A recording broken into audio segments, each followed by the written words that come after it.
আপনি জনগণকে bloody citizen বলবেন, আবার ভোটের জন্য এই ব্লাডি সিটিজেনের কাছে যাবেন, এই ধরনের দ্বিচারিতা আমরা জনগণ সহ্য করব না। ডুয়েল সিটিজেনশিপ যেটা থাকে সেটাকে আপনার প্রত্যাহার করি, আর যদি হেরে যায় আবার হচ্ছে আমরা আমাদের স্বস্থানে বেগমপাড়ায় ফিরে যাই। এই প্রবণতাটা কিন্তু আমাদের অনেকের মধ্যেই আছে।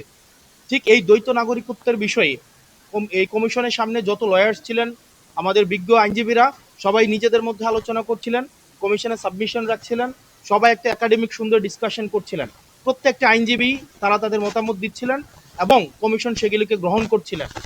অত্যন্ত দুঃখজনক বিষয় হচ্ছে কমিশন এবং প্রত্যেকটা আইনজীবী যখন একটা অত্যন্ত একাডেমিক পরিবেশে তাদের সাবমিশনগুলো রাখছিলেন, ঠিক সেই সময়ে আলোচনা শেষে আব্দুল আওয়াল মিন্টু এক আইনজীবীর কাছে তেরে আসেন, জহিরুল ইসলাম মুসার দিকে তেরে আসেন, তেরে উনাকে ব্লাডি সিটিজেন হিসেবে উনাকে বলেন যে উনি একটা ব্লাডি সিটিজেন এবং উনি হচ্ছেন এলিট ব্রিড।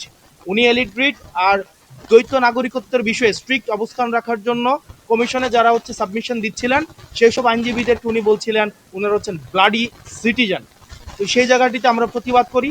দেখা যায় সেখানে আব্দুল আওয়াল মিন্টু আইনজীবীদের উপরে তেরে আসেন, ভার্বালি অ্যাবিউজ করেন এবং দেখা যায় তাদেরকে বিভিন্ন গালাগালি করেন। আমি সেটিতে প্রতিবাদ করি এবং প্রতিবাদকালীন আব্দুল আওয়াল মিন্টু সাহেবের ছেলে জনাব তাবিত আওয়াল উনি ওনার বাবাকে কমিশন থেকে নিয়ে যান এবং এই বিষয়টি নিয়ে আমরা হচ্ছে কমিশনের দৃষ্টি আকর্ষণ করি যে কমিশনের ভিতরে দেখা যায় কিছু কিছু প্রার্থী আছে এভাবে আইনজীবীদের বিরুদ্ধে তেরে আসে, আবার কিছু কিছু প্রার্থী আছে যারা কমিশনের বাইরে অন্য প্রার্থীদেরকে পিটাতে থাকে। এখন কমিশনের সামনে যদি এই ধরনের অবস্থা চলতে থাকে, কমিশনের ভিতরে যদি এই অবস্থা চলতে থাকে, যারা নির্বাচন করে তাদের নিরাপত্তার আসলে কি হবে? আর যারা এলিটিজমের দেখাইতে চায় 24-এ আমাদের এই 5ই আগস্টের পরে যারা এলিটিসিজম মারাইতে আসে আমাদের দেশে, এই রাজনৈতিক এলিটিসিজম তারা যেন ঘরে রেখে তারা যেন জনগণের সামনে আসে।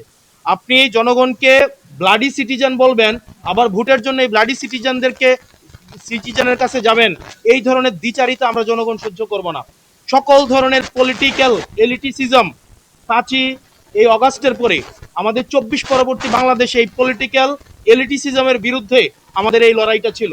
সুতরাং আব্দুল আওয়াল মিন্টুদের মতো যারা বিদেশে টাকা পাচার করে, যারা বিদেশে থাকে এবং যারা হচ্ছে মেনটেইন করে, অর্থাৎ আওয়ামী লীগের সাথে আত্মীয়তা করে বিভিন্ন বিজনেস করে, স্বরাষ্ট্র মন্ত্রণালয়ে নিজের এই পরিবারের বিভিন্ন বিজনেস টিকায় রাখে, শেখ রাহানার সাথে যারা বিজনেস করে, এই তাদের পলিটিক্যাল এলিটিসিজম যখন মারাইতে আসবে, আমাদের এই সিভিলিয়ানদেরকে যখন বলবে আমরা হচ্ছে ব্লাডি সিটিজেন, সেটা হচ্ছে প্রত্যেকটা নাগরিককে, প্রত্যেকটা যারা ভোটার রয়েছে তাদের প্রত্যেকের মানহানি করে।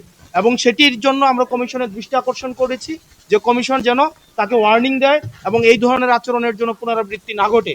এবং আব্দুল আওয়াল মিন্টু মতো যারা আছেন, আপনাদের মতো যারা আছেন, যারা হচ্ছেন এলিট ব্রিড, আপনারা কোন মুখে আমাদেরকে ব্লাডি সিটিজেন বলে কোন মুখে আবার হচ্ছে গরিবদের কাছে ভোট চাইতে যাবেন?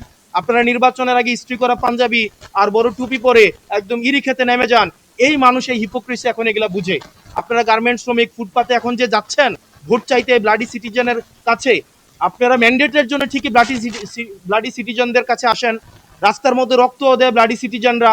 এই ব্লাডি সিটিজেনের রক্তের উপরে দাঁড়িয়ে আপনারা বিদেশে ব্যবসা করেন, ছেলে মেয়েদেরকে বেগম পাড়ায় রাখেন, সেফ এক্সিট নেন, ডুয়েল সিটিজেনশিপ নেন এবং নিরাপদ যখন দেখেন তখন বাংলাদেশে এসে ব্লাডি সিটিজেনদের রক্তের উপরে দাঁড়িয়ে তখন আবার নির্বাচনে দাঁড়াবেন।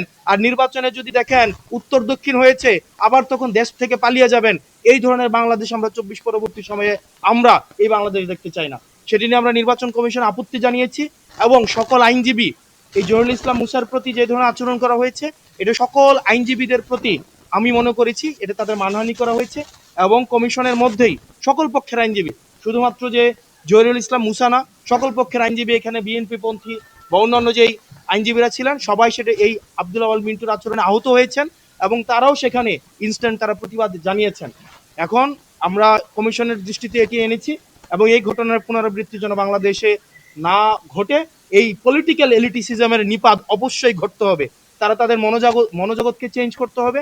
এই 24 পরবর্তী বাংলাদেশে এসে 24 পূর্ববর্তী এলিটিসিজমের রাজনীতি যদি তারা করতে চায় তাহলে এই ব্লাডি সিভিলিয়ানরাই তাদেরকে প্রত্যাখ্যান করবে।